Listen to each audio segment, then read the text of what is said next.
should have been Chase. KTM going to wreck his career. Let me tell you a little story, man. Story takes place about 10 years ago. I'm a KTM hater. That's right.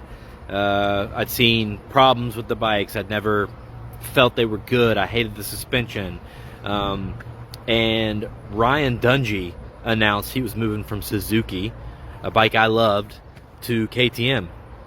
And I thought, that's it. That's it, guys. Why would he do this?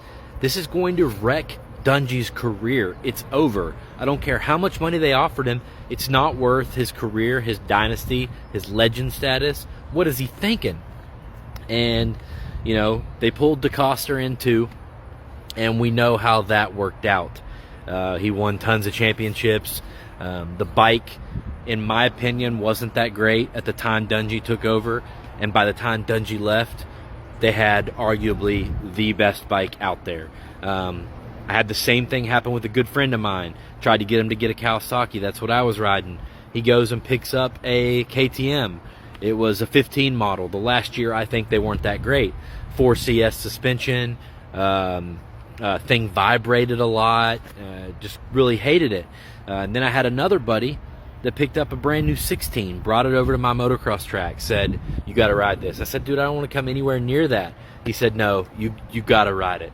I rode it, and the rest is history, man. I rode that 16, and I was like, okay, this is good. They've changed something. This bike is great.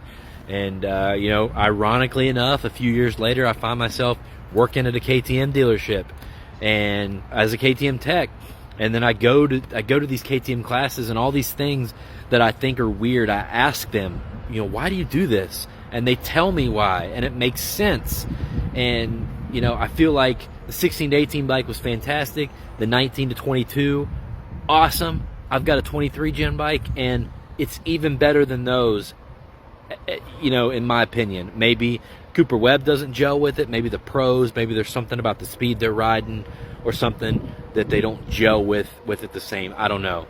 But I think they can make this bike fit Sexton. I don't in any way think the KTM is going to wreck his career, is going to be any slower on it. I'm telling you, you know, the KTMs out there now are not the KTMs of 10 years ago. And I'm excited to see what Chase Sexton will do on that Red Bull KTM. Let's not underestimate the efforts that Red Bull KTM Racing is willing to put in to win.